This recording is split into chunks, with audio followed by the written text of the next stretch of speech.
Beneath a sky swollen with relentless clouds, rivers overflowed, and plains became endless sheets of water, sculpting a world unlike any we know. 2 million years of unbroken rainfall transformed continents, fusing rivers, lakes, and wetlands into vast, liquid labyrinths where life was both challenged and remade. Forests drowned, amphibians thrived, and early reptiles struggled to survive in a landscape dominated by water's constant pulse. Every drop reshaped the land, rewrote ecosystems, and tested the limits of adaptation. Journey now into this ancient deluge and witness a planet drenched for millennia, where survival was dictated by rain itself. The storms that wouldn't stop. The first drops fell not as a gentle warning, but as a herald of transformation, hammering ancient landscapes with a persistence that defied the cycles of day and night. Across the equatorial supercontinent of Pangaea, the air thickened with humidity, reaching saturation levels approaching 100% in some lowland basins, while massive convective cells towered over forests that had never seen such weight pressing from above. Evidence from paleosols in modern-day northern Italy and the Dolomites shows layers of clay and silicate deposits forming in rapid succession, indicating that rainfall rates frequently exceeded 1 meter per month, a tempo of precipitation that would be catastrophic for even the hardiest Triassic flora and fauna. The atmospheric destabilization was amplified by the sudden influx of greenhouse gases from volcanic outgassing, particularly CO2 and SO2, whose concentrations have been measured in carbonate nodules to have spiked several hundred parts per million above baseline, fundamentally altering the thermodynamics of the lower atmosphere. Beneath these swollen skies, the first storms were born from the interaction between rising warm air currents and the unusually humid planetary boundary layer. Geological cores from Wrangellia basalts in western Canada indicate that episodic eruptions coincided with peaks in rainfall intensity, linking volcanic events directly to the hyperactive hydrological cycle. Convection cells in these early storms often reached 20 kilometers in altitude, with thunderheads so vast that lightning discharges occurred not in sporadic flashes, but as near continuous electrical storms, as inferred from fulgurite deposits preserved in sedimentary sequences. The chemical signatures of these storms, recorded in sulfur isotope ratios, suggest that these were not ordinary storms. They carried acidic components capable of accelerating weathering, providing the first hints that rainfall itself would begin to reshape continents at unprecedented rates. On the ground, forests that had persisted for millions of years faced the immediate consequences. Dendrochronological reconstructions from silicified logs in the Alps reveal stunted growth rings, interrupted by repeated flooding events, while spores and pollen trapped in the clay-rich paleosols show abrupt declines in gymnosperm diversity. Ferns and lycophytes, more tolerant of waterlogged conditions, surged in abundance, creating patchworks of green that thrived in the muddy, light-starved understory. Even the largest Triassic conifers, some exceeding 40 meters in height, struggled to maintain vertical growth under the weight of constant precipitation, while their fallen needles contributed to anaerobic soils that would later fossilize as black shale layers. These layers are not just geological curiosities. They preserve chemical evidence of mineral leaching and early carbon sequestration that hints at how rainfall began influencing the global carbon cycle from the very first days of the Carnian pluvial event.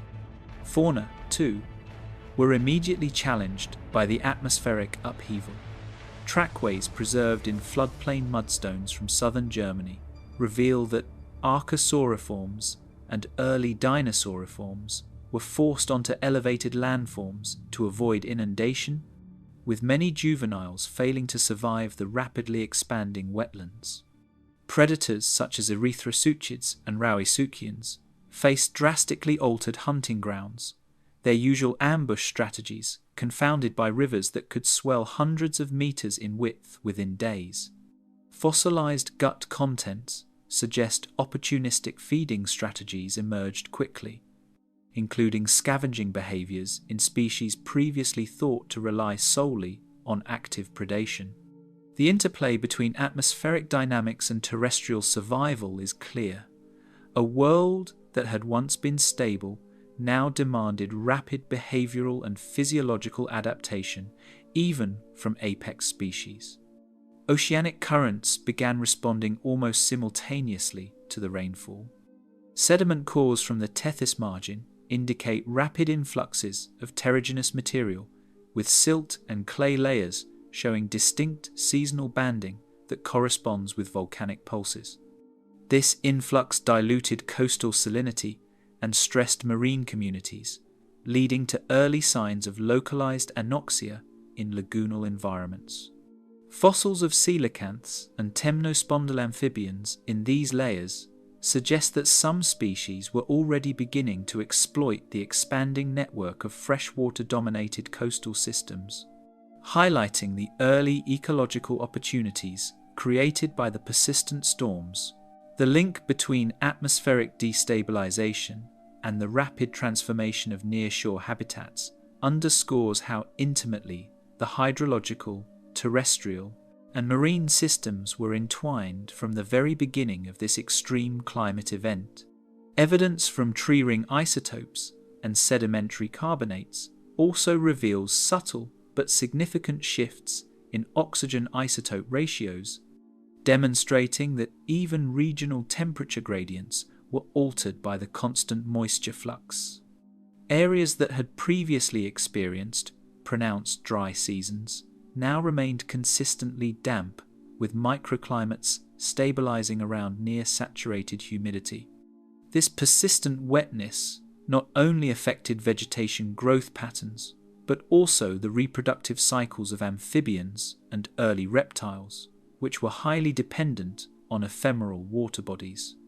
Fossilized eggs and embryonic remains from temnospondyls show growth interruptions indicative of fluctuating water levels, suggesting that reproductive success was already being mediated by the relentless storms, creating an invisible filter on the populations that would survive the next millions of years.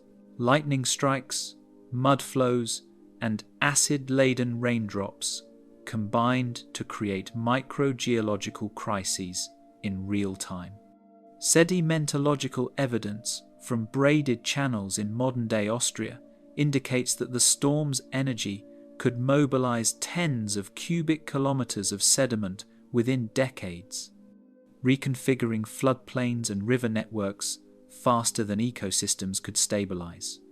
Large-scale depositional features, such as megafans, formed in the basins adjacent to volcanic highlands, while erosional unconformities record abrupt changes in flow direction and channel incision. The combination of high precipitation, unstable substrate, and acidic runoff not only sculpted the landscape, but also accelerated the cycling of nutrients, creating a feedback loop in which the storms themselves maintained their own intensity by continuously modifying surface conditions. By the time the first million-year phase of this relentless rainfall was underway, it had become clear that Earth was entering an entirely new climatic regime. The interplay between volcanic outgassing, supersaturated air, and constantly saturated soils created a self-reinforcing system in which storms could persist indefinitely. Observed in the stratigraphic record as tightly stacked mudstone layers, coupled with carbon and sulfur isotopic excursions, these data illustrate that the very engines of the atmosphere had been rewired. Vegetation clung desperately to narrow patches of stable ground, while fauna adapted, perished, or migrated. Rivers expanded into labyrinthine wetlands, and coastal seas bristled with sediments freshly torn from the land. Each element, sky, soil, water, and life, was locked into a hydrological pulse that would not relent. In this suspended world, the storms were no longer merely weather. They were a planetary force, their persistence setting the stage for the geological, chemical, and ecological mechanisms that would keep them alive and shape the unfolding transformations of Earth's enduring wet epoch. The volcanic fuel pumping water into the sky. A towering column of molten rock fractures the sky, erupting from fissures in the Rangelia Large Igneous Province and releasing plumes that will forever alter the chemistry of the atmosphere. From paleogeographic reconstructions, these volcanic pulses stretched for thousands of kilometers, their basaltic flows spilling across lowlands, igniting local fires, and injecting prodigious quantities of greenhouse gases into the air. Carbonate nodules preserved in Triassic paleosols indicate CO2 concentrations increased by hundreds of parts per million in less than a millennium, creating a potent thermal forcing that directly amplified the intensity of ongoing storms. At the same time, sulfur dioxide, trapped in mineral veins and later measured isotopically, began forming aerosols that scattered sunlight, producing regional cooling pockets, while the surrounding atmosphere remained superheated, a paradox that destabilized convection patterns and fed the relentless rain. Measurements from sediment cores and ash layers reveal that each eruption coincided with dramatic spikes in rainfall, suggesting a causal link between volcanic activity and hydrological amplification. Fine ash drifting over floodplains coated soils with chemically reactive particles, increasing their albedo and subtly altering evaporation rates from lakes and rivers.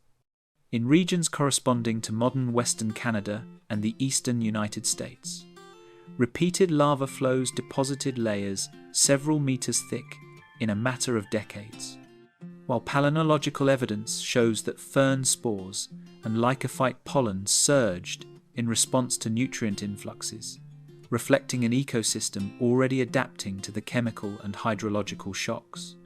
The eruption-driven pulses of gases and particulate matter ensured that convection cells in the lower atmosphere remained highly energetic, providing the kinetic force that kept storms from ever breaking.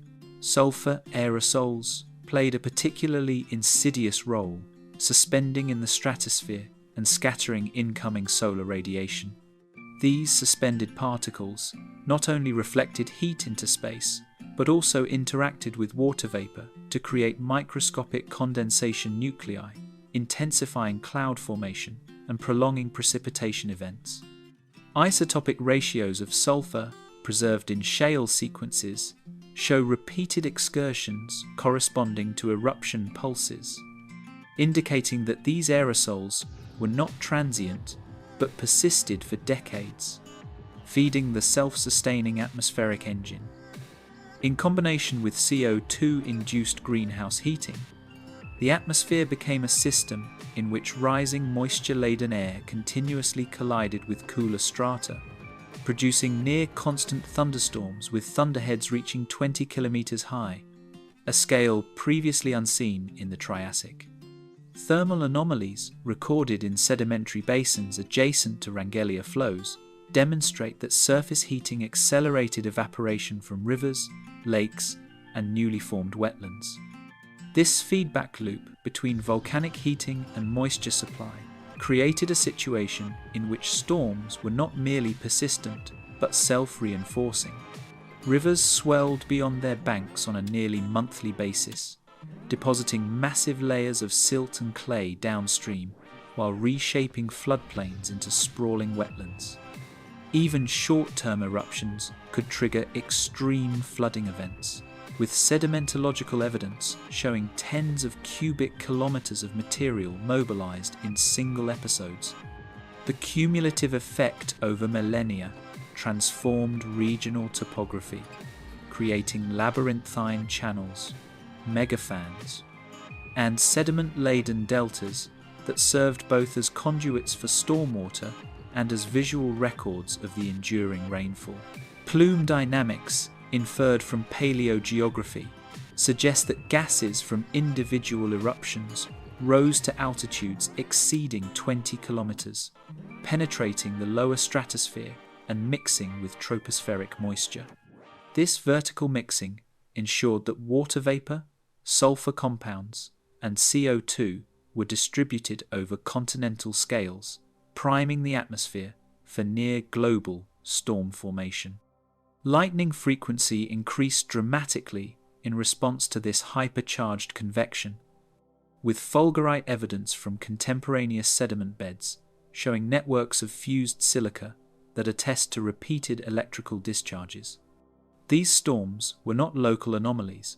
They represented an atmospheric engine of continental magnitude, with volcanic activity as its persistent fuel, keeping the hydrological system locked in motion for millions of years. Radiometric dating of Wrangellia lava flows provides a temporal framework, revealing eruption pulses spaced over hundreds of thousands of years, each coinciding with spikes in rainfall intensity and sediment deposition. Chemical analyses of carbonate nodules indicate corresponding CO2 fluctuations, while sulfur isotope studies confirm repeated aerosol dispersal events. Together, these data reveal a system in which the atmosphere and lithosphere were intimately coupled, with volcanic activity directly orchestrating the hydrological intensity that had become the hallmark of the Carnian pluvial event. This geological choreography demonstrates that the storms witnessed on Pangaea were not isolated meteorological phenomena, but the product of planetary-scale volcanic forcing. The biosphere responded almost immediately. Wetlands expanded into newly deposited basins, creating refugia for amphibians like metaposaurids and temnospondyls, which thrived in constantly saturated habitats.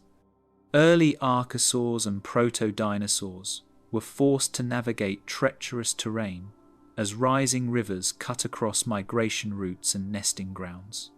Fossil trackways show altered locomotion patterns, with track spacing indicating slower, cautious movement through mud-laden floodplains. Vegetation adapted to the high rainfall and chemically enriched soils. Ferns, lycophytes, and hydrophilic gymnosperms proliferated, while conifers struggled with waterlogged roots. In essence, life on land and in nearshore waters was shaped by the volcanic pulses, with survival contingent on the ability to endure chemically and physically transformed environments. Even oceanic systems were influenced. Terrigenous sediments carried from volcanic highlands rapidly accumulated in coastal basins, creating localized anoxic zones that stressed marine organisms and altered nutrient cycling. Black shale layers and isotopic anomalies in tethys sediments record these influxes, connecting terrestrial eruptions with marine ecological consequences. Evaporation from volcanic heating contributed to freshwater fluxes into estuaries and inland seas, maintaining low salinity conditions that further influenced coastal biodiversity.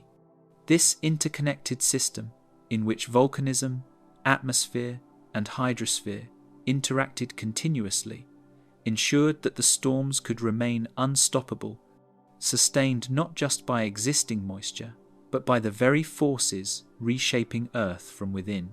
The storms were only the visible expression of a planetary engine fueled by fire and gas, with Wrangellia eruptions driving the hydrological pulse through greenhouse warming, aerosol scattering, and atmospheric charging. The interplay between eruptions, evaporation, and convective storms illustrates that precipitation was no longer a passive phenomenon. It was actively orchestrated by volcanic processes. Vegetation clung to nutrient-enriched soils while animals navigated flood-ridden terrain, and rivers and coasts bore witness to the planet's relentless re-engineering. The volcanic fuel had been poured into the sky, supercharging the rain and setting the stage for landscapes to be sculpted into mud-laden floodplains, labyrinthine wetlands, and sediment-choked rivers, a dramatic transformation that will continue as Earth's surface responds to the perpetually saturated world. Hyper-erosion, when continents turned to mud. Rainwater hammered the ancient slopes with unrelenting force, turning stable soil into liquid sediment that surged toward the lowlands. Hillsides that had once supported forests of conifers and seed ferns now collapsed into muddy torrents, carrying with them the remnants of fragile vegetation. Stratigraphic evidence from the Carnian pluvial event shows that these sediments accumulated rapidly, forming layers of mudstone up to several meters thick in only a few thousand years. Geochemical analysis of these deposits reveals elevated clay mineral content, suggesting continuous chemical weathering under high humidity and near constant rainfall. Fossilized root traces indicate that plants struggle to anchor themselves, with only resilient swamp-adapted species managing to survive in the saturated soil. Rivers, once predictable arteries of the landscape, fractured into braided channels, spilling their contents across sprawling floodplains. Avulsion events occurred with remarkable frequency, rerouting entire drainage systems within decades. Sediment transport models based on fossilized channel widths estimate that flows exceeded 10,000 cubic meters per second in some lowland basins, comparable to the largest modern rivers, but sustained for centuries at a time. Isotopic ratios of carbon and oxygen in these deposits show repeated pulses of freshwater input, confirming that rainfall was unbroken over millennia. The constantly shifting river networks left behind labyrinthine wetlands that became new ecological arenas for amphibians, fish, and invertebrates. Sediment fans expanded like living tapestries, capturing the violent history of millennia in layered clays and sands. Megafans tens of kilometers wide, formed as materials from the highlands, were redistributed across flat terrain. Grain size analysis indicates periodic bursts of coarse sediment deposition, likely caused by extreme storm events linked to volcanic forcing. Fossil shells of freshwater bivalves embedded in these fans show rapid colonization of newly deposited sediment, illustrating how life adapted quickly to unstable substrates. Palynological studies reveal spikes in fern spores, confirming that these mud-laden plains were hotspots for pioneer plant species thriving in constantly disturbed soils. Exposed bedrock on mountain flanks revealed fractures widened by the constant barrage of water and chemical dissolution. Joint spacing in Triassic sandstones indicates that freeze-thaw cycles were augmented by waterlogged conditions, promoting rock collapse. Geochemical signatures of silicic acid released into streams support the theory that silicate weathering was dramatically accelerated during this period. Local relief was actively reduced as hills eroded, feeding sediment downstream and reshaping drainage networks. The combination of mechanical and chemical erosion produced sediment layers, later identifiable as markers of extreme climatic stress in the fossil record. Silicate weathering accelerated, leaching minerals into waterways and transforming the chemistry of soils and rivers alike. Concentrations of dissolved calcium, magnesium, and silica in paleosols suggest massive chemical fluxes, contributing to shifts in water, pH, and nutrient availability. These chemical changes would have influenced both terrestrial and aquatic ecosystems, favoring species able to tolerate low oxygen and high mineral conditions. Modern analogues in tropical rainforest catchments show that such weathering can mobilize hundreds of tons of silicate minerals per square kilometre per year, providing a scale for interpreting the Triassic rainfall event. Evidence from carbon isotope excursions in marine sediments suggests that these weathering processes also played a role in modulating atmospheric CO2 levels over millennial timescales. Vast wetlands emerged in depressions scoured by torrents, creating new habitats for opportunistic flora and fauna. Fossil evidence from central Pangaea indicates that large temnospondyl amphibians thrived in these wet basins, while early reptilian species occupied raised patches of slightly drier ground. The proliferation of ferns, horsetails, and lycophytes created dense, water-tolerant vegetation, which stabilized portions of the landscape and slowed localized erosion. Invertebrate fossils, including giant arthropods and freshwater bivalves, are found in abundance, reflecting the ecological richness that emerged despite or because of the constant hydrological disturbance. Pollen and spore assemblages suggest that some species relied entirely on these wetlands for reproduction, showing a strong link between persistent flooding and biodiversity patterns.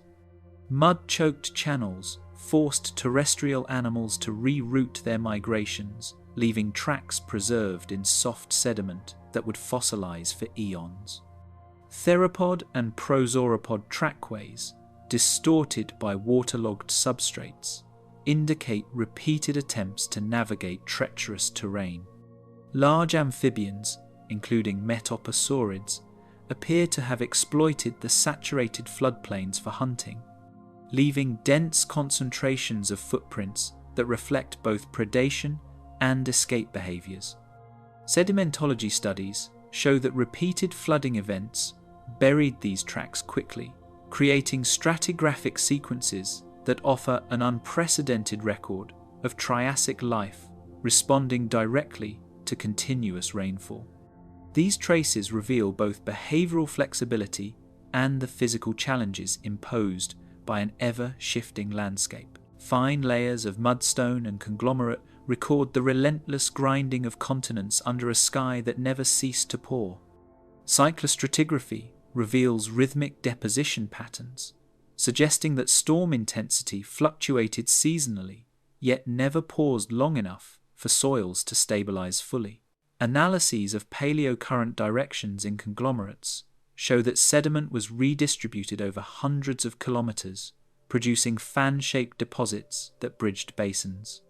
Trace fossils indicate that aquatic organisms colonized these muddy plains immediately after sedimentation, demonstrating rapid ecological resilience.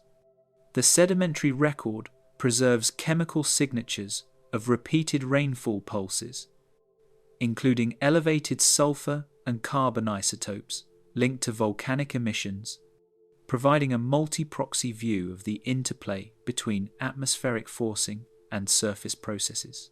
Every downpour amplified the reshaping of the surface, linking atmospheric intensity directly to the planet's geological transformation. Hydrological models suggest that sustained rainfall increased erosion rates by 10-50 times those in modern analogues, producing sediment loads capable of suffocating nearby rivers and lakes. Channel incision, slope collapse, and deltaic expansion all occurred in concert, showing that landscapes were responsive to both climatic and volcanic triggers. Fossil evidence confirms that terrestrial species were continually challenged to adapt, seek refuge, or perish, while plants and aquatic organisms took advantage of newly formed niches. The codependence of rain and erosion demonstrates that the Earth's surface was a dynamic participant in a larger planetary system, continuously moulded by atmospheric and volcanic processes. In this landscape of constant motion, Earth's terrain became both canvas and witness to the endless hydrological forces, setting the stage for life to navigate a perpetually wet world. Mud-laden floodplains, braided rivers, and freshly exposed soils created a planetary laboratory in which evolution unfolded in response to a sky that never relented. The stratigraphic record preserves this interplay, showing that erosion, sedimentation, and ecological adaptation were inseparable during this epoch.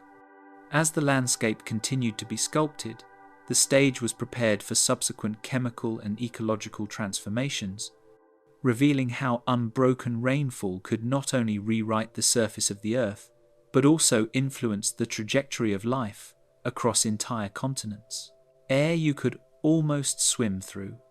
Above the sprawling floodplains, the sky thickened with moisture until the sun itself struggled to penetrate the vapor-laden canopy. Triassic skies were unlike any modern comparison, with humidity levels approaching near saturation across vast continental interiors. Measurements of paleosol mineralogy indicate that water retention in the atmosphere exceeded modern tropical rainforests by several factors, producing a blanket of heavy, charged air. The combination of persistent cloud decks and warm, saturated air generated convective instability, allowing storm cells to tower for kilometers above the land, their bases blending seamlessly with the mist rising from the flood-ridden plains. Towering convective columns erupted from the surface, their rising cores charged with latent heat and energy drawn from unceasing rainfall. Volcanically enhanced warming had supercharged these processes, allowing small differences in temperature and moisture to rapidly amplify vertical airflow. Modern atmospheric models scaled to Triassic CO2 concentrations suggest these convective systems could reach up to 15 kilometers in height, producing turbulence far exceeding contemporary storm systems.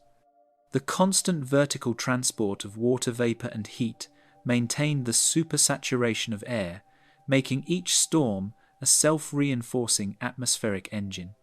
Lightning streaked across cloud decks in unprecedented frequency, leaving telltale impressions in fossilized soils that scientists now decode as paleoelectric signatures.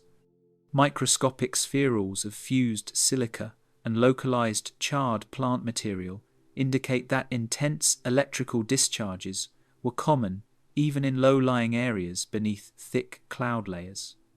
Analysis of paleosoils from northern Pangaea reveals concentrated patterns of fulgurites, suggesting that the energy of these storms reshaped the chemical and physical properties of surface soils. Lightning thus served not only as a visual spectacle, but also as a geochemical agent, altering nutrient distributions across landscapes already saturated with water.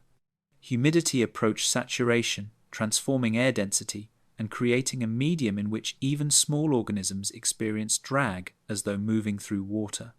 Fossilized trackways of early reptiles show signs of altered stride and gait, likely influenced by the dense, moisture-laden air, while invertebrate exoskeletons indicate adaptations to high humidity environments.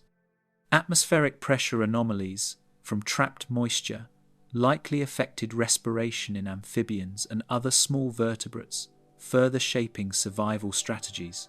Paleoclimatic models suggest that relative humidity remained above 90% for decades at a time, creating a near-constant challenge for terrestrial organisms.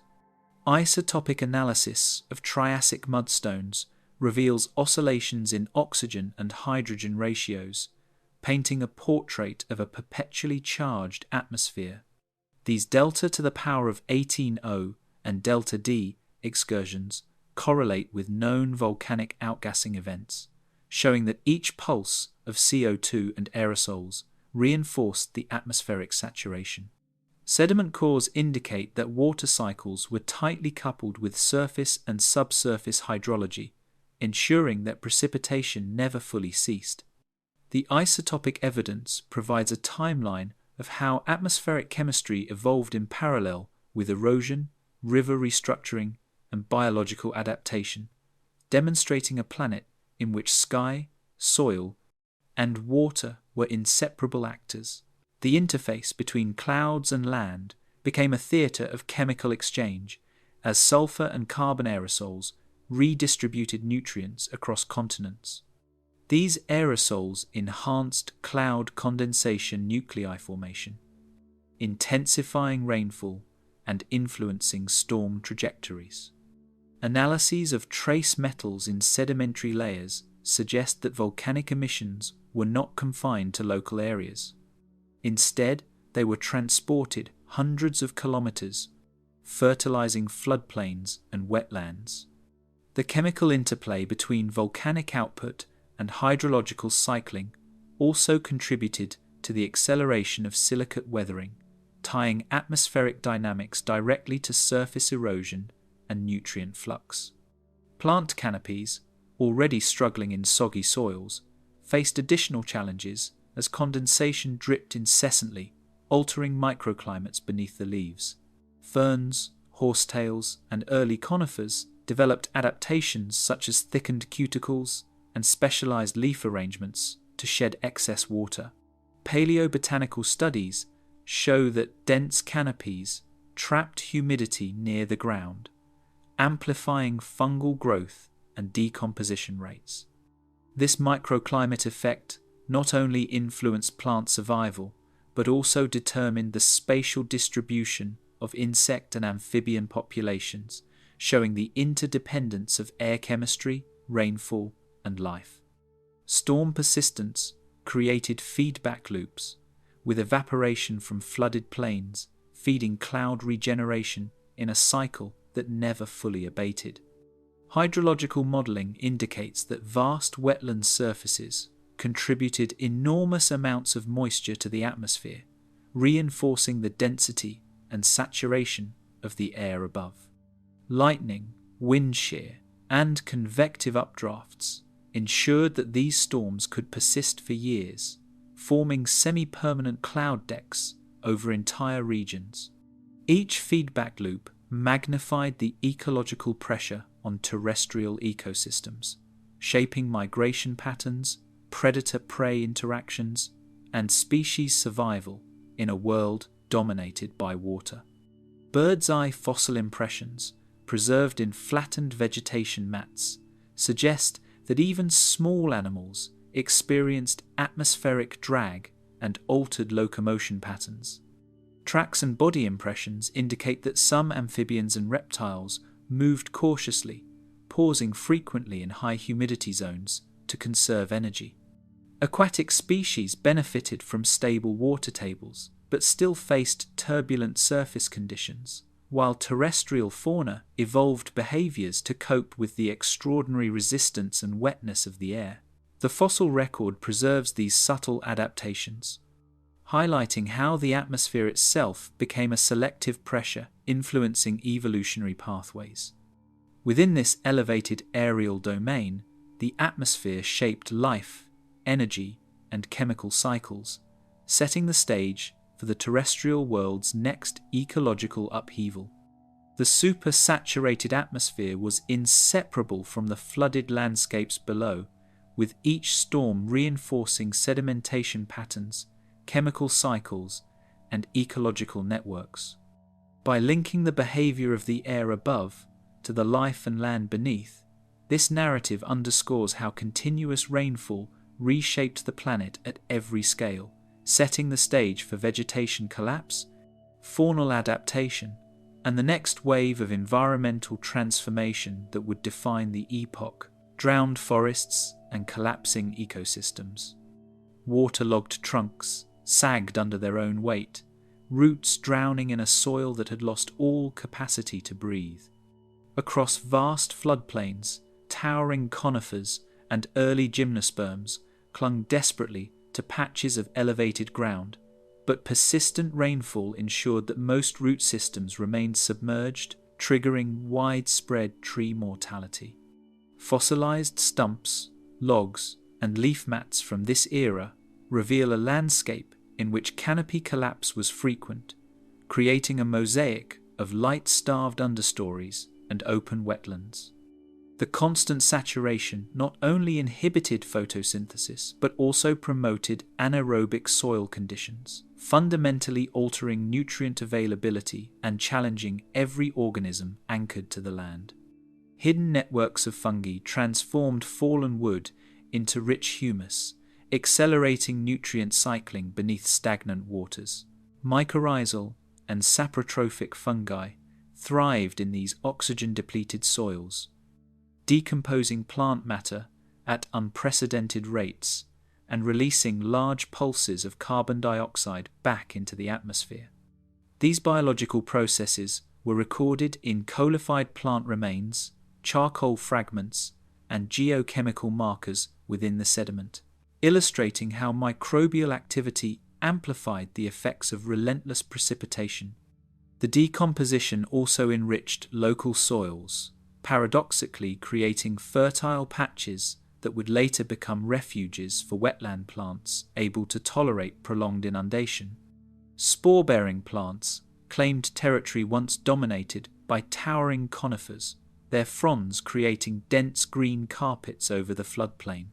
Ferns, horsetails, and lycophytes expanded explosively, forming continuous mats that trapped water, sediment, and organic debris. Palynological data show sharp increases in fern spores and a concurrent decline in gymnosperm pollen, highlighting the ecological shift. These plants not only tolerated the saturated environment but also actively reshaped it, their dense roots and rhizomes stabilizing soft sediments while further reducing oxygen penetration into soils, a feedback loop that reinforced wetland dominance. Swamp basins thickened with layers of peat and mud, capturing frozen moments of life and decay for millions of years. Stratigraphic sequences from this period reveal tightly laminated mudstones and coal seams interspersed with plant macrofossils, preserving snapshots of ecological communities. The accumulation of organic matter in low-lying depressions slowed decomposition in deeper layers, effectively storing carbon and altering local chemistry. Some of these wetland deposits reveal plant assemblages intermixed with insect cuticles and amphibian remains, illustrating how entire food webs became anchored to saturated zones. Such depositional environments became laboratories for evolutionary experimentation, supporting new microhabitats where only specialized flora and fauna could survive the continuous inundation. Chemical pockets of hydrogen sulfide spread through submerged soils, creating lethal zones for less adapted vegetation. Anaerobic bacteria thrived in waterlogged sediments, producing sulfur compounds toxic to roots and further reducing plant survival. Geochemical analyses of sediment cores indicate that these toxic pockets were widespread, shaping patterns of plant mortality and survival. The presence of sulfide-tolerant species alongside decimated conifers provides a stark testament to how biogeochemistry directly sculpted ecosystems under unending rainfall. Even early lycophyte and horsetail species exhibit anatomical adaptations, hollow stems and air canals, suggesting selective pressure from chemically stressed and saturated soils. Shifts in carbon ratios within sediments reveal how expanding wetlands influence the atmosphere over geological timescales. Radiocarbon proxies and delta to the power of 13 sea excursions indicate that the burial and decomposition of vast plant biomass significantly altered atmospheric carbon concentrations. This interplay between biological activity and geochemical cycles demonstrates that even localized ecosystem changes had planetary implications, feeding back into global climate dynamics. Continuous rainfall not only reshaped the landscape, but also became a driver of Earth's chemical evolution, linking surface processes with atmospheric composition in profound ways. Flooded understories became labyrinths of water channels and collapsing vegetation, shaping habitats for only the most resilient species. Fallen branches and submerged roots created complex microhabitats for early amphibians, arthropods, and small reptiles. Trace fossils show distinctive movement patterns as organisms navigated sticky mud, ephemeral pools, and shifting plant debris. These environmental pressures drove behavioral and physiological adaptations, with species exploiting the unstable terrain for shelter, hunting, or reproduction. Insects, including giant Triassic beetles and early odonates, thrived among floating mats of vegetation, forming critical links in detritus-based food webs. Amphibians and small reptiles adapted locomotion strategies to navigate constantly saturated terrain, leaving behind distinct trace fossils. Temnospondyle amphibians and early archosauriforms appear in trackways crossing semi-flooded plains, their limb morphology suggesting powerful strokes and broad paddling movements. Fossil evidence shows seasonal aggregation in slightly elevated areas, indicating that these species actively sought micro-refugia to survive both predation and flood hazards. These adaptive strategies reveal how faunal life responded dynamically to the pressures imposed by continuous rainfall. Clusters of emergent plants formed oases amidst the inundated plains, sustaining pockets of diverse microfauna. Small islands of resilient vegetation became critical nodes in the otherwise water-dominated landscape, supporting insect populations, amphibians, and early reptiles. Macro and microfossils from these patches indicate concentrated biodiversity, with specialized species coexisting in highly competitive but stable microenvironments. Sediment chemistry suggests these islands also acted as nutrient traps, providing localized boosts that allowed some species to maintain stable populations despite the omnipresent floods. Predation and foraging strategies are adapted to these wet conditions in remarkable ways. Amphibians evolved ambush tactics from shallow water, small reptiles scavenged decaying plant matter along emergent banks, and insects exploited submerged detritus. Fossilized gut contents and trace fossils indicate that organisms had to exploit both terrestrial and aquatic niches simultaneously, blurring the lines between land and water. These behaviors not only allowed species to survive but also reshaped ecological interactions, creating novel food webs uniquely tied to the perpetually wet environment. Beneath the endless sheets of rainfall, ecosystems were rewritten as only the most flexible forms of life endured. The collapse of forests, the proliferation of wetlands, and the rearrangement of food webs created a world where survival depended on adaptability, mobility, and tolerance of chemical and physical extremes. In this landscape, the line between life and death was defined by water, and each organism became both witness and participant in a planetary-scale experiment. As these drowned ecosystems matured, they laid the groundwork for new evolutionary trajectories, foreshadowing how animals would recalibrate hunting, foraging, and reproduction in the face of unrelenting environmental stress. A story that continues in the lives of creatures forced to navigate this permanently wet world, hunting, feeding, and surviving in a flooded world. The mud beneath every step shifted unpredictably, forcing predators and prey alike to rethink the basic mechanics of movement. Footfalls sank deeper than expected, and soft substrates transformed ordinary locomotion into a calculated effort, where every stride could mean survival or sudden entrapment. Trackways, preserved in the fossil record, reveal a world where dinosaurs, archosaurs, and giant amphibians navigated terrain that was part land, part water, and wholly unstable. Limb proportions show subtle adaptations: stronger forelimbs for traction, broader feet for weight distribution, and sometimes elongated toes to prevent sinking, all evolving under the relentless pressure of 2 million years of rainfall. The hydrological pulse had reshaped not only landscapes, but the very anatomy of creatures that walked upon them. Puddles and shallow channels dictated the routes of migration, often channeling entire populations into tight corridors of survival and conflict. Seasonal rises in riverbeds could cut off traditional pathways, forcing large herbivores to detour through dangerous waters where predators waited in ambush. Even small creatures had to navigate treacherous wetlands where vegetation, density, and water depth combined to form natural traps.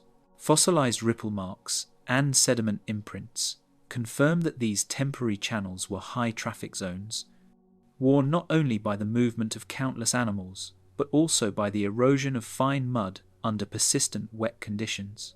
Sharp eyes and heightened senses became essential as visibility dropped under dense, storm-darkened canopies. Shadows flickered in the constant drizzle, while fog rising from saturated soils blurred distances, masking predators and prey alike. Sensory adaptations appear in the fossil record: forward-facing eyes for depth perception, enhanced olfactory regions for detecting food or danger, and auditory adaptations for interpreting sounds through water-laden forests. These traits allowed species to anticipate encounters, track prey, and avoid predation in conditions that would overwhelm less specialized animals. Amphibians like metoposaurids exploited water-filled depressions, ambushing prey in sudden, calculated bursts.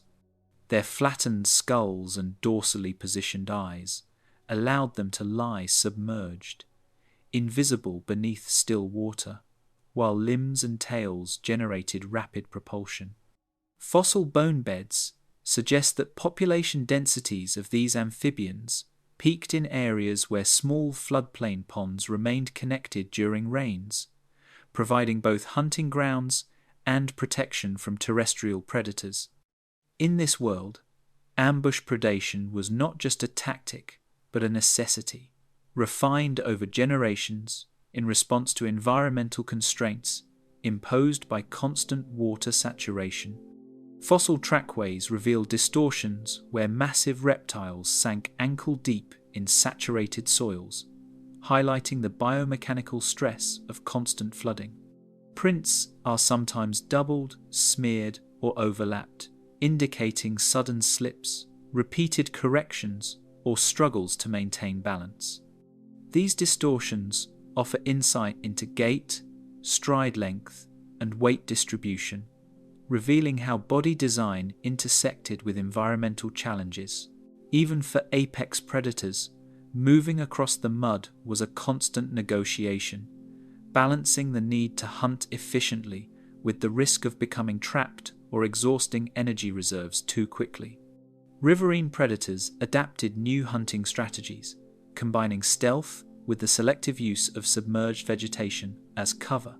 Crocodilomorph precursors, smaller archosaurs, and semi-aquatic reptiles learned to exploit the interface of land and water, striking from reeds, fallen logs, and shallow pools.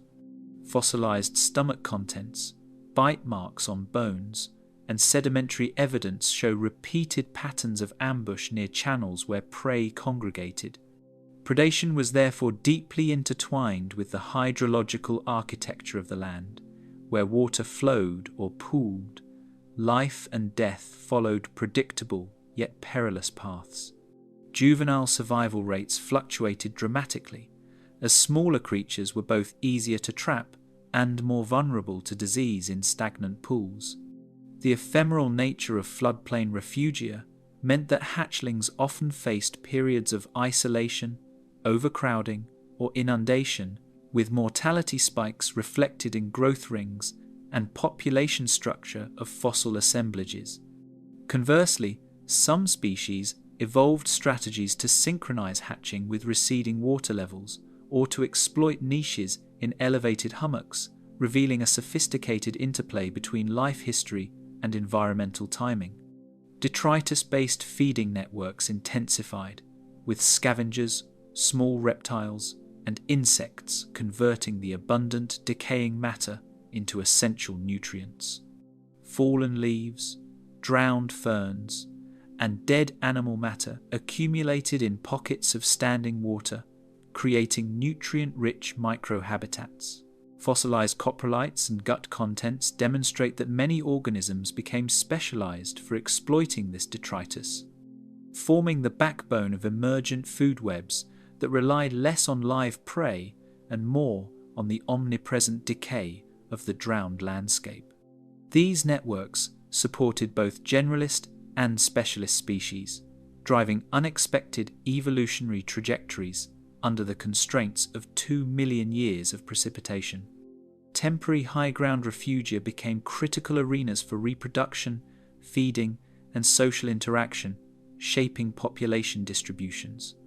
Small rises, old river levees, or patches of resistant rock provided islands of stability in a world otherwise dominated by standing water.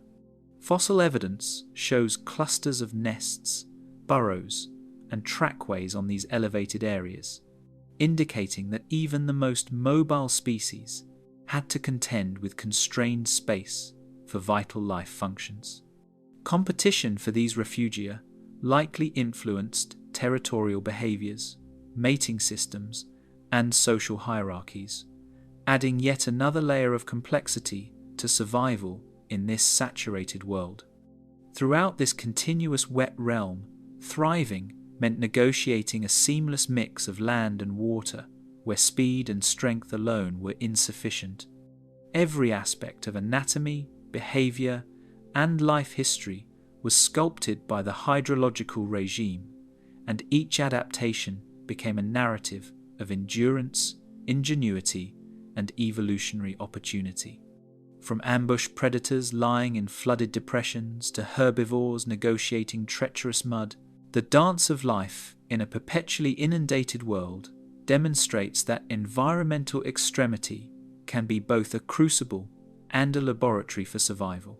And as rivers braided, ponds expanded, and landscapes shifted beneath unceasing rainfall, the stage was fully set for species increasingly bound to aquatic or semi-aquatic life, foreshadowing the next wave of evolutionary specialization. The rise of amphibian megapredators. Emerging from the flooded banks, a metopusaurid's flattened skull cut through the water with silent precision, barely disturbing the surface of the sprawling wetland. Its dorsally positioned eyes scanned the shallow pools for movement, while wide, powerful jaws waited to snap shut on unwary prey. Fossils show these amphibians could reach lengths of over 6 meters, their elongated bodies perfectly streamlined for a world that had become a liquid labyrinth. The relentless rainfall had fused rivers, lakes, and marshes into interconnected networks, creating hunting grounds that terrestrial predators could scarcely navigate. In this environment, success demanded a mastery of water, a precision born of evolution sculpted by eons of uninterrupted inundation. Along the sinuous waterways, temnospondyls patrolled their territory with a mix of stealth and patience. Their movements were deliberate, powered by limbs that alternated between swimming strokes and short bursts along muddy banks. Evidence from well-preserved trackways suggests that even juvenile individuals learned quickly how to exploit the rhythm of rising and falling waters to ambush fish, small reptiles, and invertebrates. Paleontologists have noted the intricacy of their sensory systems. Lateral line-like structures and pressure-sensitive skin allowed detection of vibrations, a vital adaptation in turbid, sediment-rich waters where visibility was limited. In such a permanently wet world, hunting strategies became a direct reflection of environmental constraints, intertwining physiology and behavior. Fossilized skulls reveal a mosaic of adaptations, from reinforced jaw musculature capable of withstanding repeated, forceful bites to narrow, elongated snouts suited for snapping prey out of submerged vegetation.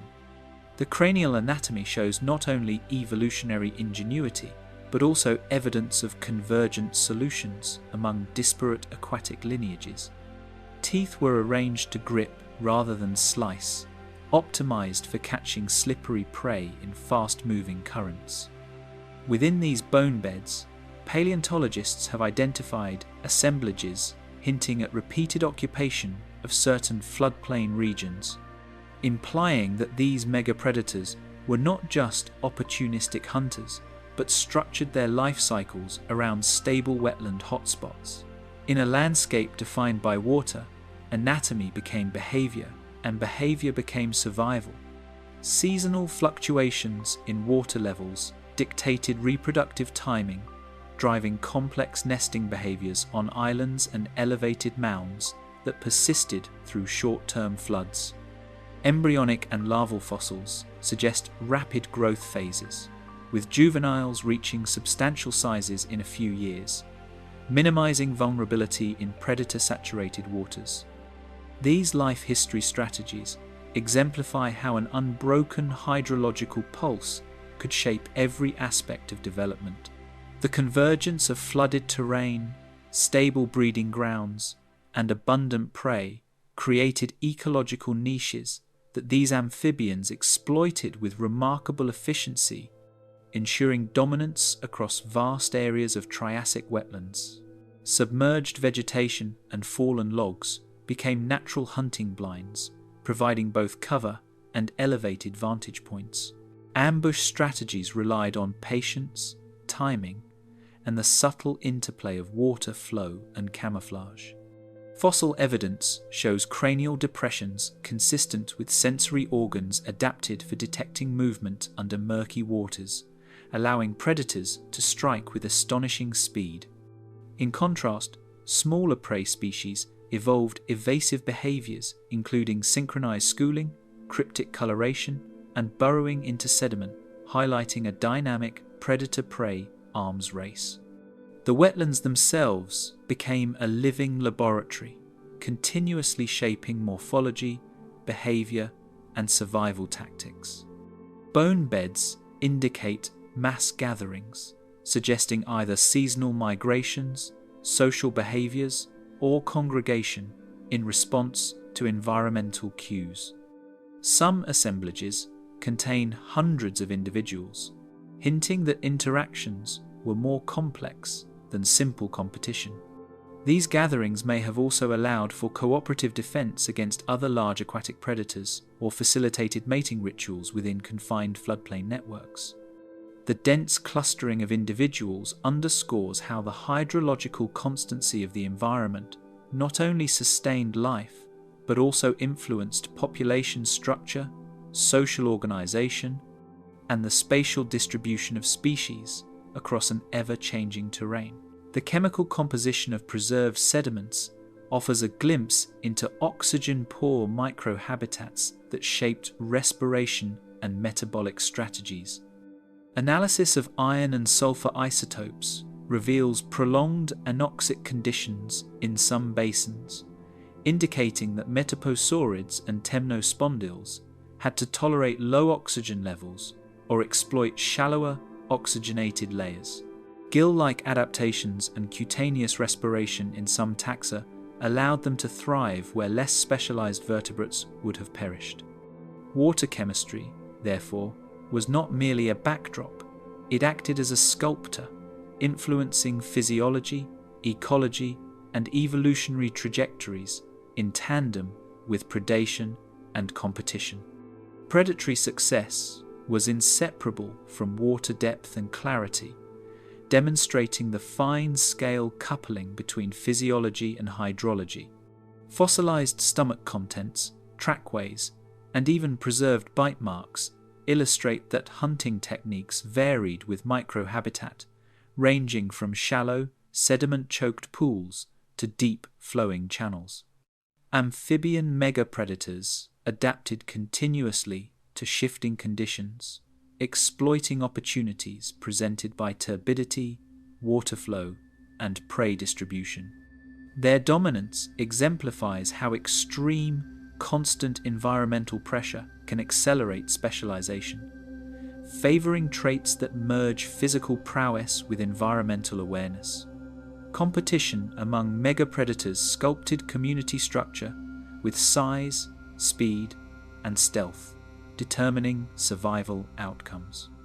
Ecological partitioning allowed multiple large predators to coexist by targeting different prey, utilizing distinct microhabitats, or hunting at varied times within the hydrocycle. This balance between competition and coexistence mirrors the broader dynamics of Triassic ecosystems, where constant water coverage simultaneously constrained and liberated evolutionary possibilities. The wetlands became an arena for evolutionary ingenuity, rewarding adaptation, experimentation, and opportunistic behaviors in ways impossible on drier, unstable terrains. Amid the endless aquatic expanse, life was reshaped, producing species exquisitely adapted to a planet soaked for eons. Every skull, limb, and behavioral adaptation narrates a story of resilience and innovation in the face of relentless hydrological pressure. As metoposaurids and temnospondyls patrolled their flooded dominions, the stage was set for the eventual emergence of terrestrial reptiles that would struggle to navigate the increasingly watery landscape, forcing further evolutionary divergence. Water, once an environmental backdrop, had become the defining force of life itself, dictating which forms would thrive, which would adapt, and which would vanish into the sediment-laden depths of history. Early dinosaurs and archosaurs struggling through the wet. Through waterlogged plains, proto-dinosaurs tested each step, their feet sinking into mud that clung like glue, challenging every stride and demanding adaptations that minimized energy loss. Their lightweight skeletal frames, including hollowed limb bones and elongated metatarsals, offered some relief, allowing for more agile navigation of these saturated terrains. Fossil trackways, preserved in compacted clay and silts, reveal patterns of careful, calculated movement rather than unrestrained locomotion, highlighting how these early archosaurs were forced to rethink speed, balance, and energy expenditure. The constant moisture dictated not just movement, but also the spatial distribution of populations, encouraging clustering around raised, relatively stable landforms. Every undulating ridge and pool created a landscape of constant uncertainty, demanding careful navigation and influencing social behavior. Evidence from fossilized nesting mounds shows that early dinosaurs and their relatives sought higher ground to protect eggs from inundation, often clustering multiple nests on the same small islands of safety. Sedimentology studies indicate that rainfall frequency and intensity forced repeated nest abandonment, driving evolutionary pressures for flexible reproductive timing and accelerated development of hatchlings. These mounds also created microhabitats where moisture-loving plants flourished, further influencing feeding strategies, shelter availability, and predator-prey dynamics. By interpreting the terrain, proto-dinosaurs had to anticipate changes that could occur within hours, a cognitive and behavioral challenge as significant as the physical one. Trackways preserved in clay tell of twisting, hesitant movements, showing herds negotiating shifting terrain with an intelligence born of necessity. Footprints reveal uneven spacing and abrupt changes in direction, suggesting reactive decision-making to avoid both deep mud and submerged obstacles. Comparisons of different ichnofossils suggest a stratification of species use. Smaller forms stuck to higher, firmer ground, while larger, heavier archosaurs ventured into softer sediments, likely exploiting aquatic prey or scavenging stranded organisms. The muddy labyrinth served as both trap and opportunity, forcing early dinosaurs to integrate sensory perception, environmental awareness, and cautious movement into every step. Elevated mounds became precious refuges, where nests rose just above the ever-encroaching floodwaters, forming centres of life amid surrounding wetlands. Vegetation on these mounds not only protected waterlogging, but also offered concealment from emerging aquatic predators, such as temnospondyls and large amphibians. The reproductive success of these proto-dinosaurs depended on their ability to time egg-laying to coincide with slight recessions in water levels, showcasing an intricate interplay between rainfall patterns and life cycles. Even minimal elevation could mean the difference between an entire brood surviving or perishing beneath relentless precipitation. Shadows of predators lingered along submerged pathways, exploiting the limited visibility imposed by endless rain and opaque floodwaters.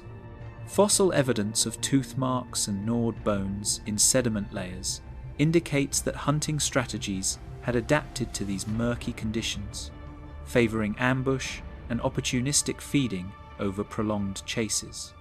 Predators likely relied on vibration detection and chemical cues, while prey species evolved alert postures, herd behaviours, and early warning strategies, demonstrating a rapid evolutionary feedback loop driven by environmental extremity. Seasonal and daily rainfall fluctuations further influenced predator activity, with heavy downpours both obscuring movement and forcing temporary retreats. This constant tension forged an ecosystem where awareness, caution, and responsiveness became as critical as strength or speed. Rapid juvenile growth patterns indicate a life strategy honed for unpredictable and hazardous conditions, ensuring that individuals reach functional size quickly enough to escape frequent floods, predation, and disease proliferation in saturated soils. Bone histology from specimens in floodplain deposits shows accelerated ossification rates, particularly in limb elements, reflecting a physiological response to environmental stress. Nest success rates, tracked through sediment analysis, suggest that mortality was disproportionately high in early stages, creating strong, selective pressure for rapid development and early mobility. These pressures produced a generation of highly adaptable young dinosaurs capable of negotiating treacherous terrains sooner than might have been expected in drier conditions. Growth trajectories thus reveal the intimate relationship between climate, habitat, stability, and life history strategy. Reconfigured waterways fragmented habitats, forcing both herbivorous and carnivorous reptiles into new migratory patterns and resource utilization strategies. Sedimentological mapping shows repeated avulsions, channel shifts, and pond formation that disrupted established territories, forcing species to explore unfamiliar terrain. Paleoecological reconstructions suggest that flood-adapted plants flourished in newly formed shallow basins, creating temporary feeding grounds for herbivores. Carnivores, in turn, adapted by tracking these ephemeral concentrations of prey, often following the shifting margins of wetlands over kilometers of soggy land. Movement through this dynamic landscape required constant assessment, further highlighting the selective pressures imposed by the hydrological regime on terrestrial vertebrates. Sudden surges of rainwater reshaped the land, washing away nests and scattering vulnerable populations, leaving behind fossilized traces of disrupted ecosystems. Sediment layers show rapid deposition events consistent with flash flooding, which caused abrupt mortality in both adult and juvenile populations. The repeated loss of nesting sites created a mosaic of evolutionary pressures, promoting mobility, site fidelity when possible, and opportunistic colonization of new areas. These episodic events also concentrated nutrients and carcasses in low-lying pools, providing transient feeding opportunities that were quickly exploited by scavengers and predators alike. Limbs adapted for boggy movement reveal how early archosaurs balanced speed, power, and stability while traversing soft substrates. Morphological studies of fossilized limb elements indicate specialized joint articulation, broad foot surfaces, and muscle attachment patterns that countered the sinking risk of saturated soils. Comparative analysis with semi-aquatic contemporaries shows a spectrum of adaptations, with some species favoring sprinting across firmer micro-highlands, while others developed stamina for wading long distances. The physical challenges of wetland locomotion were therefore a critical driver of skeletal evolution, influencing not only individual survival but also long-term lineage success. These anatomical innovations allowed early dinosaurs to exploit niches that would otherwise have been inaccessible in such a relentlessly wet environment. Success depended on interpreting every ripple, mound, and mud channel, a skill central to survival in this drenched world. Evidence from sediment-embedded trackways indicates that decision-making involved both instinctual responses and learned behaviors, with juveniles observing adults in critical navigation strategies. Water depth, flow velocity, and mud consistency all became integral variables in habitat selection, foraging efficiency, and predator avoidance.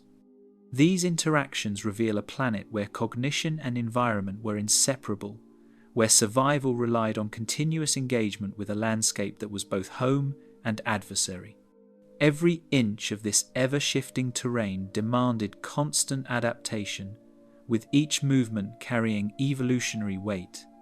Proto-dinosaurs and early archosaurs were forced to innovate, respond, and endure, translating environmental challenge into anatomical and behavioral sophistication. The endless rainfall, omnipresent mud, and ephemeral refuges together created a crucible in which survival required a complete integration of body, mind, and instinct. And as wetlands expanded, channels shifted, and rainfall persisted, these terrestrial pioneers forged the foundations for future evolutionary triumphs, leaving behind a fossil record that narrates both struggle and resilience in a world defined by water. Freshwater systems rewired by endless storms. The braided rivers twisted into sprawling labyrinths, their boundaries merging and separating with every pulse of rainfall. What had once been individual channels now formed an interconnected aquatic network stretching across continents, the continuous influx of water reshaping topography on a massive scale. Satellite patterns of the past, preserved in sediment layers, reveal how the hydraulic pulse of unending storms guided the movement of channels, forcing rivers to braid, meander, and occasionally merge into shallow inland seas. Each confluence carried nutrients, sediments, and organisms across distances unimaginable to the terrestrial fauna struggling along the saturated margins, connecting ecosystems that had previously been isolated by dry land. The sheer scale of these super wetlands transformed not only the flow of water, but also the evolutionary landscape of every species dwelling within their grasp. Sediment-laden currents carved temporary islands, each one a fleeting refuge for flora and fauna navigating the new aquatic maze. Elevated mounds of silt and clay, formed during lulls in rainfall, offered critical breathing space for terrestrial plants attempting to survive constant inundation. Fossilized impressions of root mats and seed deposits indicate that these islands became critical staging grounds for growth and reproduction, a precarious sanctuary amid ceaseless floodwaters. Aquatic organisms exploited submerged debris and detritus accumulating along these mini plateaus, turning them into microhabitats rich in food and shelter. These ephemeral refuges were as transient as the rivers themselves, appearing and vanishing with seasonal flows, yet their presence shaped local community structures and influenced survival strategies on both small and large scales. These ancient mud layers capture the imprint of continuous water movement, revealing the slow but relentless shaping of the land. Stratigraphic sequences in lowland basins demonstrate cycles of sediment deposition interspersed with fine-grained silt and organic matter, reflecting prolonged standing water conditions. These records illuminate the gradual vertical aggradation of floodplains, the lateral expansion of water bodies, and the erosion of older surfaces under continuous hydraulic stress. The isotopic signatures preserved in these sediments, particularly of carbon and oxygen, indicate repeated episodes of supersaturation, high humidity, and fluctuating water chemistry. Through these chemical and physical archives, scientists can reconstruct the hydrodynamic regime, showing that the continent-scale wetlands were not fleeting phenomena, but enduring features shaped by persistent precipitation. Nutrient distribution shifted unpredictably, creating hotspots of biological productivity and barren zones alike. Areas of sediment deposition concentrated minerals, feeding rapid growth of aquatic plants, algae, and microinvertebrates, which in turn attracted herbivores and small predators. Conversely, erosion-prone zones were stripped of topsoil and nutrients, leaving exposed clay beds where vegetation struggled to establish, and aquatic populations were limited. The complex interplay between sediment transport, mineral deposition, and organism activity created a patchwork of ecological opportunity, one in which mobility, opportunism, and specialization dictated survival outcomes.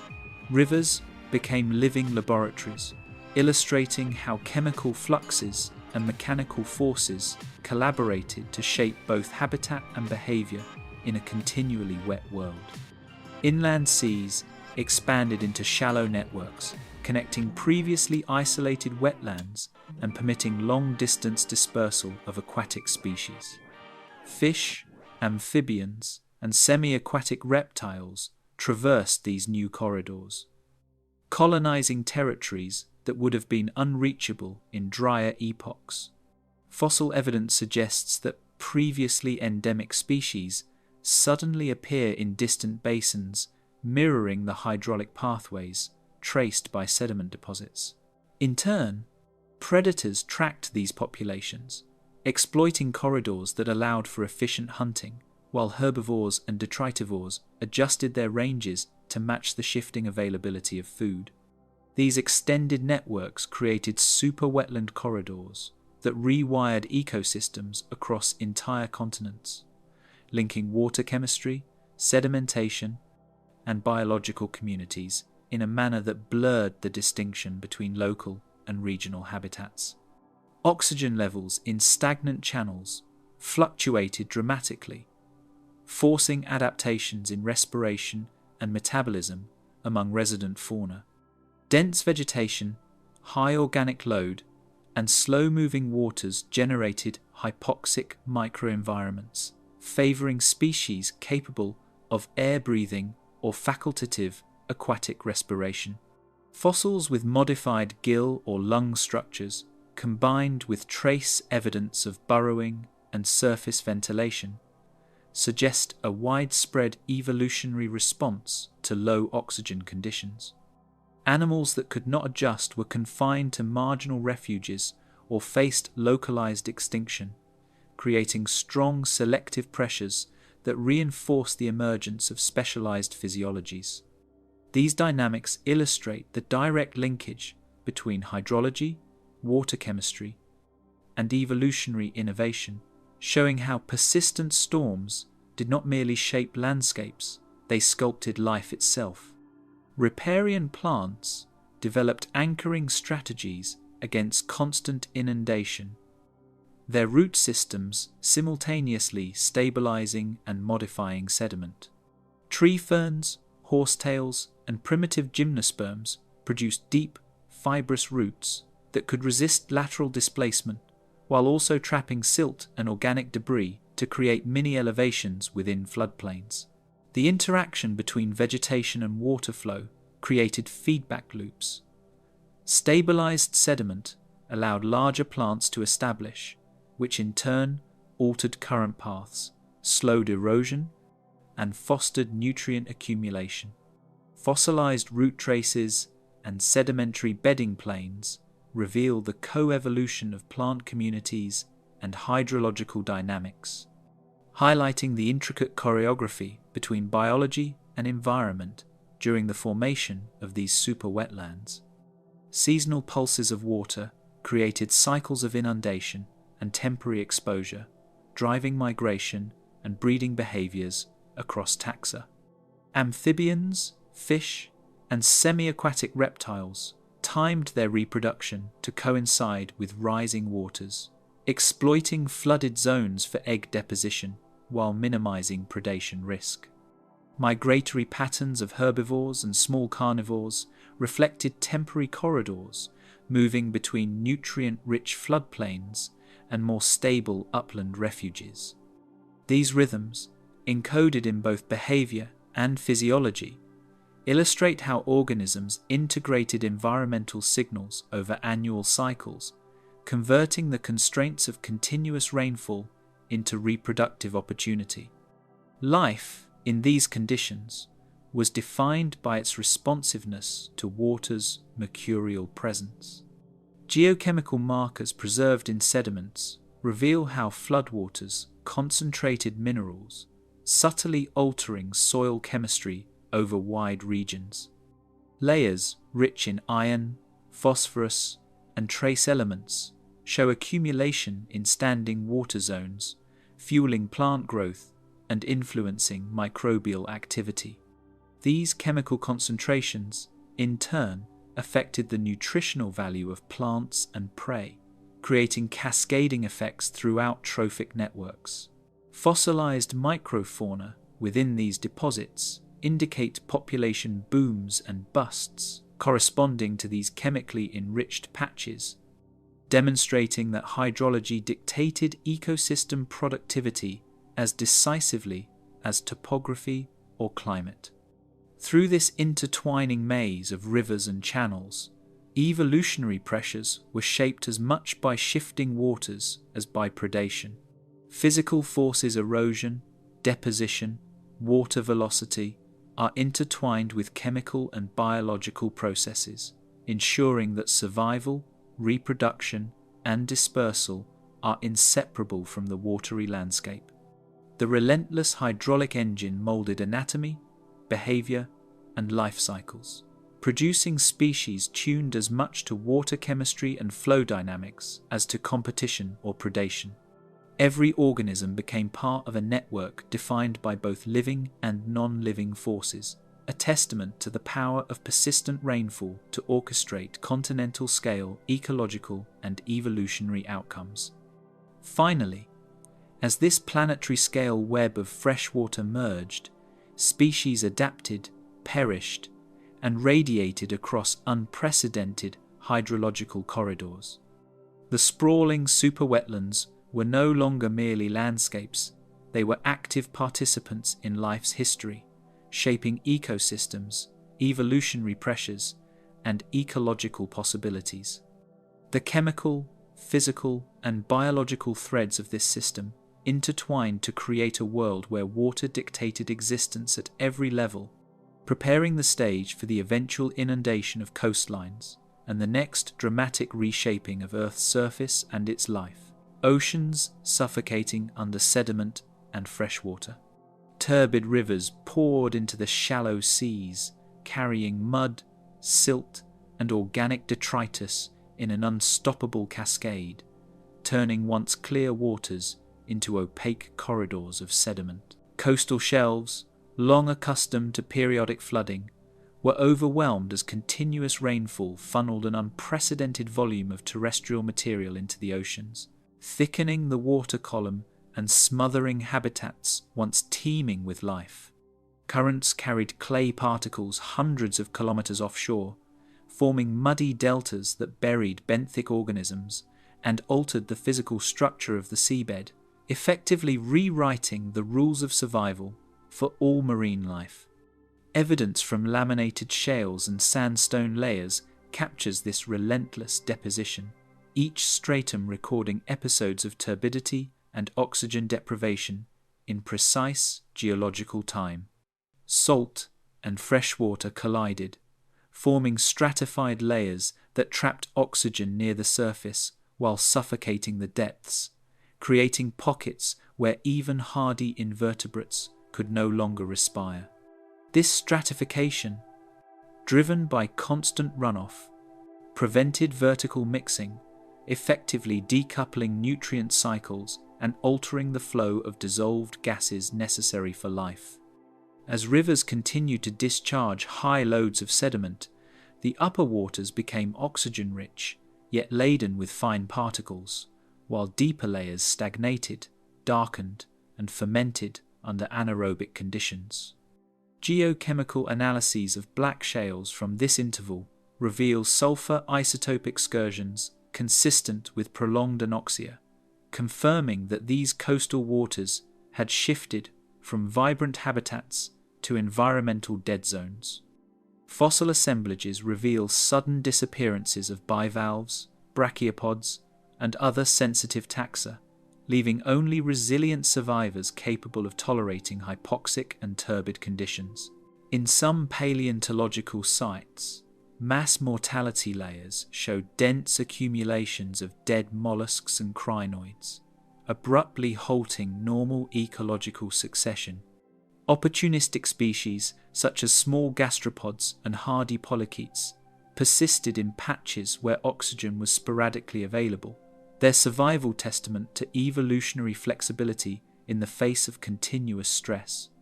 Each assemblage offers a stark contrast to the pre-flood communities, illustrating that environmental extremity could reset entire ecosystems within decades, geologically speaking.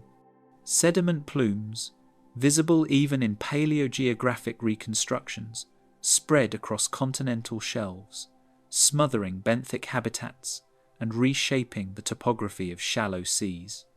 Channels that had once funneled clear water now carried a slurry of fine particles, burying coral-like structures and stromatolitic mats that had persisted for millennia.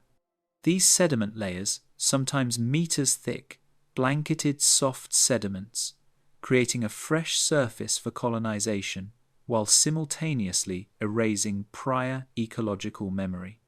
Fossilized burrows become abruptly truncated in these deposits, showing that bioturbation ceased almost entirely during peak sedimentation, leaving the ocean floor a layered record of repeated drowning events. Microbial mats thrived in oxygen-depleted zones, dominating seafloor surfaces where larger life had vanished, converting detritus into biomass in a stark, low-diversity landscape.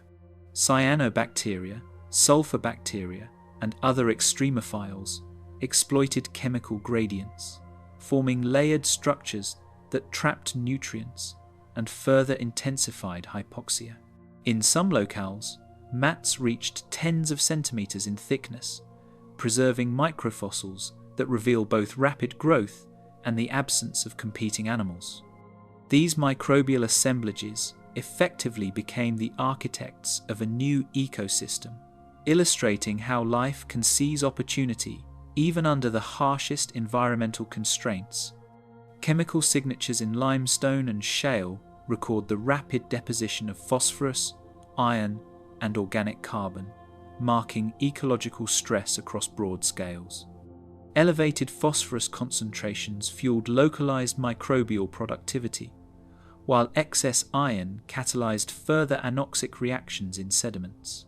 Carbon isotope excursions document increased burial of organic matter, a consequence of both terrestrial runoff and the death of previously abundant marine organisms. Collectively, these chemical markers provide a direct line of evidence linking continental hydrology with marine ecosystem collapse, showing that the fate of life in the oceans was inseparable from the persistent storms on land. Turbulent estuaries became crucibles for opportunistic species, forcing evolutionary experimentation under extreme conditions. Fish capable of tolerating low oxygen and high turbidity expanded their ranges, while others perished in areas of stagnant water. Crustaceans that could burrow or cling to stable substrates persisted, illustrating that behavioral innovation was as important as anatomical adaptation. These refuges, scattered and ephemeral, became centers of survival and eventual recolonization, demonstrating that even during profound ecological upheaval, life found microhabitats to endure and evolve. Waves of hypoxia expanded seaward, with every current and eddy exacerbating the suffocating impact of runoff, creating gradients of mortality that shaped population structures.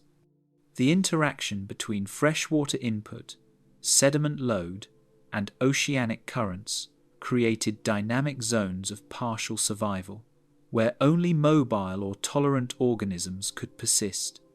This hydrodynamic complexity meant that even minor shifts in rainfall or river discharge could produce cascading effects across kilometers of coastal habitat.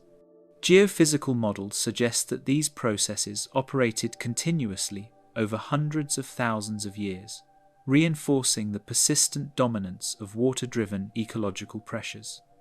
Bioturbation almost ceased, leaving sedimentary layers pristine and directly readable as a record of environmental collapse. Trace fossils are sparse or absent in many deposits, indicating that worms, bivalves, and other sediment-dwelling organisms had been driven from the substrate. This absence highlights the extreme severity of stress imposed by unbroken freshwater and sediment influx, offering a rare glimpse into how entire functional groups of marine life can be temporarily extinguished. Such pristine layers serve as geological time capsules, preserving chemical and biological data for future reconstruction of ancient catastrophes. In isolated refuges along the flooded coasts, life persisted only in pockets where chemistry, flow, and luck coincided to offer refuge, emphasizing that survival was dictated less by competition than by chance and environmental tolerance. These refugia provided the seeds for post-crisis recovery, harboring lineages that would eventually re-expand into the newly stabilized ocean. Across continents, the interplay between relentless storms, sediment deposition, and coastal chemistry created a world where water dictated not only the surface of the land, but the very fate of life at the margins of the seas. In this drowned oceanic landscape, the legacy of unbroken rainfall and continental runoff would be etched into stone, preserving a chemical and ecological memory that whispers of a planet continually reshaped by water. The planet that forgot how to breathe.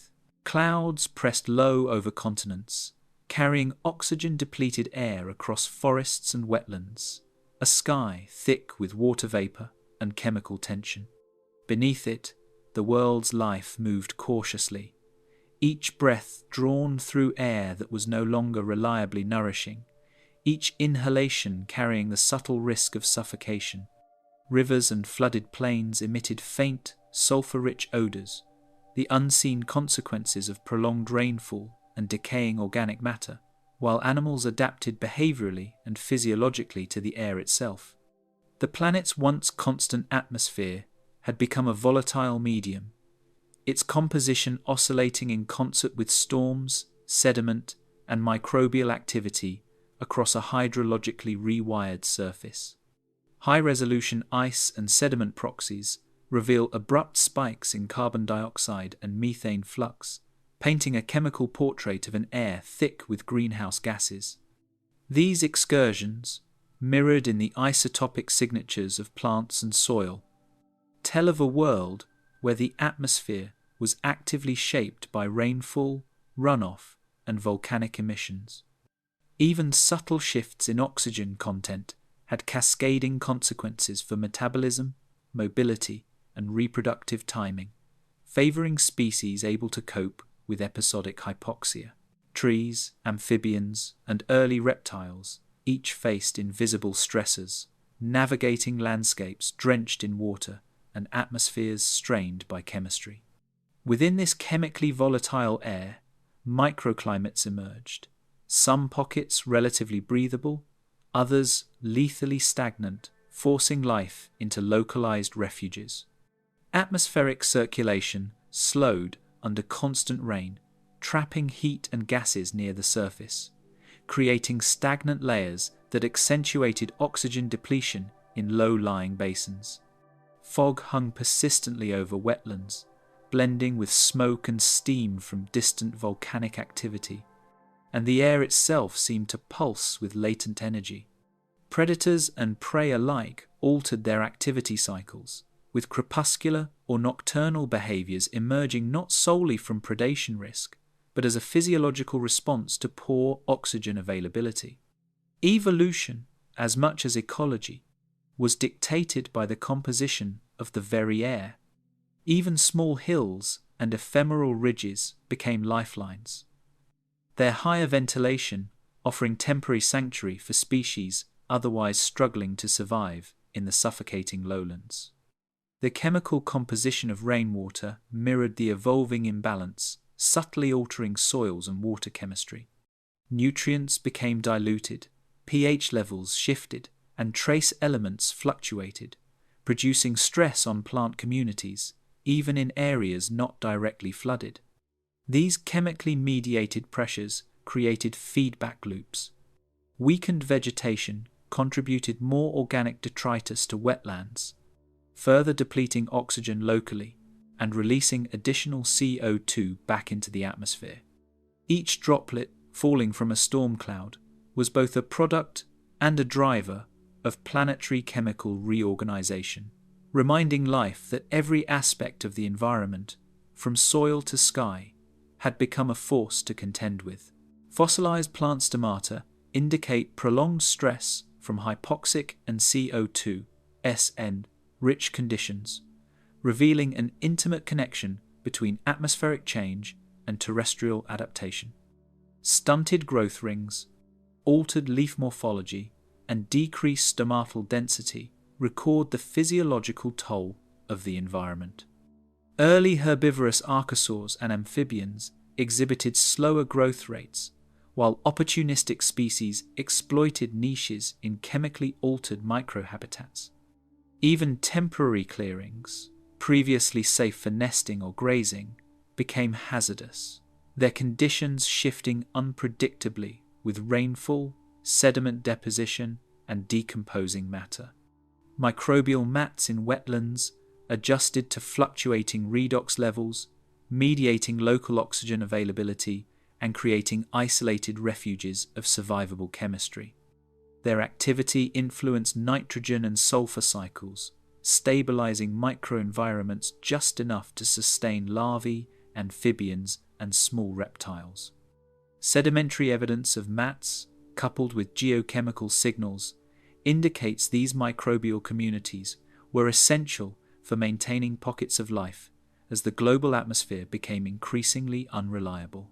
Their role underscores how microscopic life could dictate survival outcomes for larger organisms in extreme conditions, transforming wetlands into a patchwork of microhabitats that buffered but never eliminated the stress of oxygen deprivation.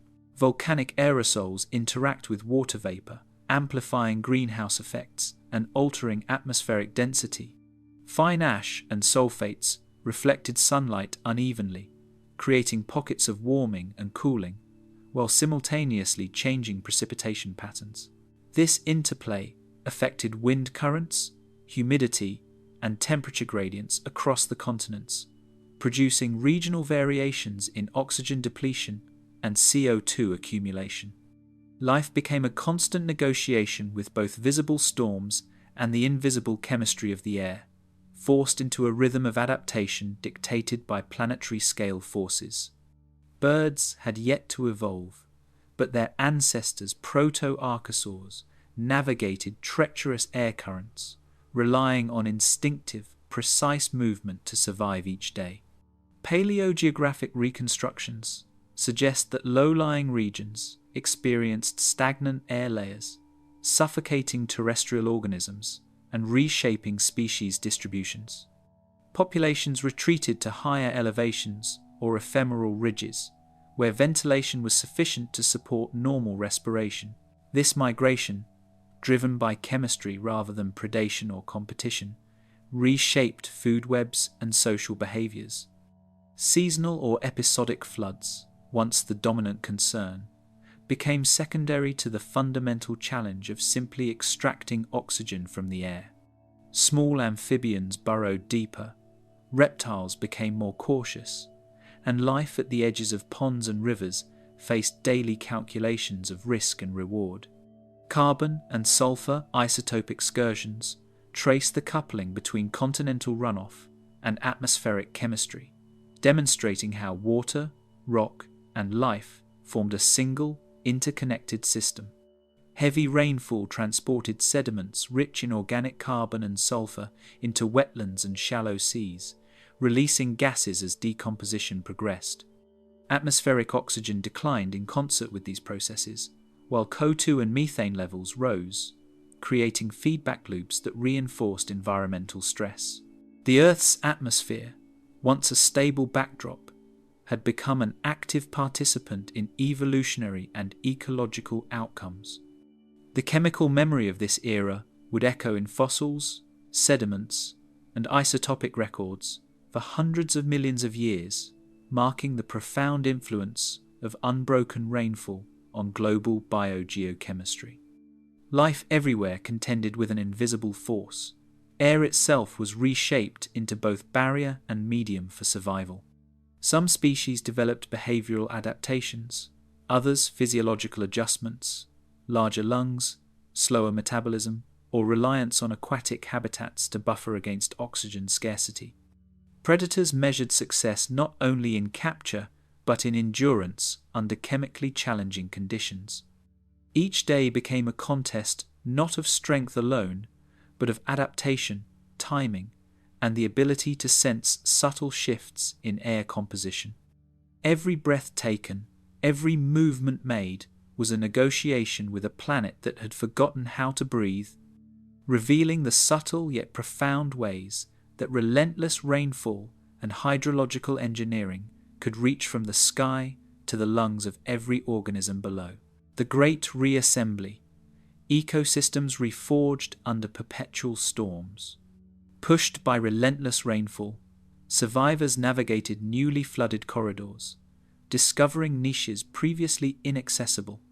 The constant presence of water transformed every movement into a negotiation with the environment.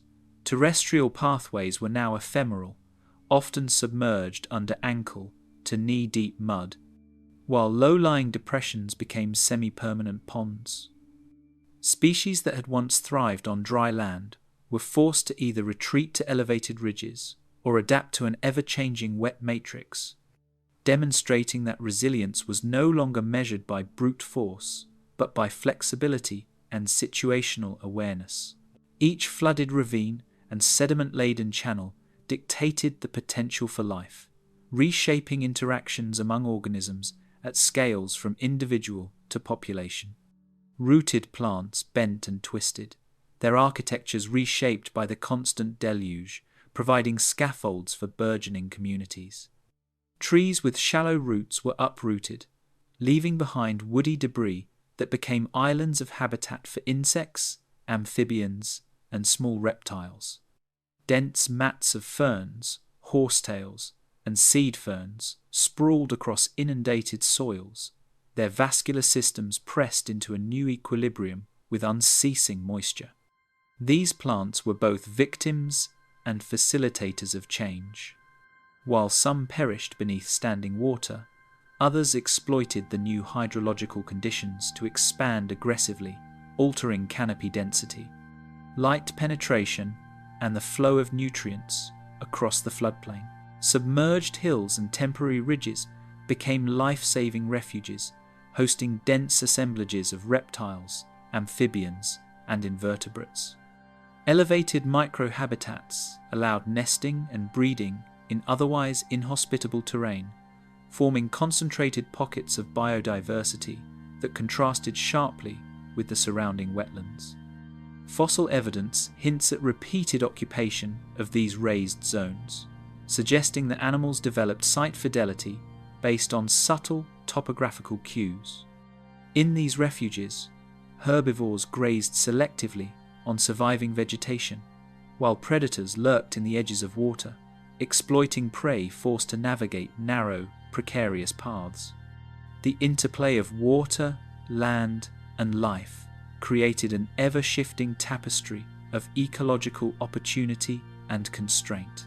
Predator-prey dynamics shifted, with ambush strategies exploiting water currents, sediment flows, and vegetation patterns. Semi-aquatic predators could approach silently beneath shallow water, detecting vibrations through mud and submerged roots, while prey species evolved heightened sensory awareness, quicker reflexes, and behavioral innovations like group movement or temporary burrowing. Early archosaurs and proto-dinosaurs struggled to negotiate this new environment, often forced to alter hunting tactics entirely, foraging in flooded areas only at dawn or dusk, when light conditions reduced exposure to aquatic ambush predators. Over millennia, these pressures carved clear ecological boundaries between aquatic, semi-aquatic, and terrestrial forms, forging evolutionary divergence that would shape entire lineages. Trackways etched in mud reveal that species experimented with group movement, foraging patterns, and synchronized migrations under hydrological constraints. Herding behavior became advantageous where water currents could separate individuals, and cooperative vigilance allowed prey to exploit flooded corridors with slightly reduced risk.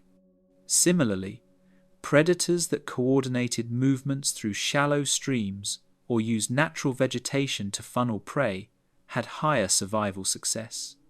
These behavioral patterns, now fossilized in both physical tracks and sedimentary context, demonstrate that the rainfall-induced wetland matrix was not a passive backdrop, but an active agent of selection, shaping life at both the individual and community levels. Microbial mats flourished across shallow floodplains, mediating oxygen levels, nutrient cycling, and the availability of microhabitats. Cyanobacteria, algae, and other microorganisms formed dense films in calm waters, providing food for invertebrates and influencing sediment deposition. Their metabolic activity also contributed to localized hypoxia, particularly in stagnant pools, creating chemical refuges for species tolerant of low oxygen conditions, while limiting competitors. The microbial foundation of these flooded landscapes shows that survival and ecological complexity depended not only on large vertebrates, but on the unseen networks of microorganisms that subtly sculpted the physical and chemical characteristics of habitats. Water chemistry, enriched with decomposing organic matter, dictated where populations thrived or dwindled, creating a mosaic of success and failure. Nutrient-laden runoff and organic decomposition created patchy areas of productivity and scarcity. Some species capitalized on these zones, growing faster, reproducing earlier, and forming dense local populations, while others perished or migrated. Isotopic signatures preserved in sediment cores show fluctuations in carbon, oxygen, and sulfur that correspond to these high and low productivity zones, providing a record of ecological experimentation in a constantly dynamic hydrological theatre. Behavioral innovation emerged as a necessity. Temporary arboreal refuges, burrowing into raised soil, and nocturnal activity mitigated environmental pressures. Reproductive strategies are adapted to water permanence and unpredictability, with species producing eggs capable of surviving short inundations or migrating to small, isolated patches for nesting. Predatory species adjusted hunting schedules, learned to exploit waterborne pathways, and modified postures or locomotion to navigate unstable mud and submerged roots. Even seemingly minor innovations like perching on fallen logs or temporary island hopping had outsized effects on survival probabilities, emphasizing the fine balance between innovation and extinction. Sedimentary layering preserves snapshots of dynamic food webs, showing predators, herbivores, and detritivores interacting in unprecedented ways. Layers of mud, silt, and sand, punctuated by root traces and trackways, capture moments of ecological interaction frozen in time. Large amphibians, small reptiles, insects, and plants created a lattice of dependency and competition, illustrating the intimate connections between species responding to the same hydrological stressors. Each stratum tells a story of predation, foraging, or avoidance, revealing how new ecological architectures emerged from constant rainfall and unrelenting environmental pressure. Evolution, ever experimental, sculpted species into new forms, behaviors, and ecologies uniquely adapted to a planet perpetually ruled by rain. Over thousands of generations, physiological changes, enhanced lung capacity, altered limb proportions, flattened bodies for swimming, or extended sensory systems reflected the interplay of survival and environmental constraint. Entire clades radiated into new niches created by the flood-dominated landscape, producing ecosystems that would have been impossible under previous, drier conditions. Water was both sculptor and canvas, and the life that endured bore its imprint in form, function, and behavior, a testimony to resilience under relentless hydrological pressure. For 2 million years, the skies never relented, and life was forced to bend, adapt, or vanish beneath the endless pulse of rain. This deluge was more than weather, it was a sculptor of ecosystems, a test of endurance, and a crucible of evolution, reshaping the very essence of life on Earth. In the silent layers of mud and sediment, the memory of a planet drowned, yet alive, is preserved, whispering of struggle, resilience, and transformation. As the rain finally eased, the world it forged remained forever, changed an echo of nature's relentless power. If you felt this journey, consider liking, subscribing, or sharing your reflections below.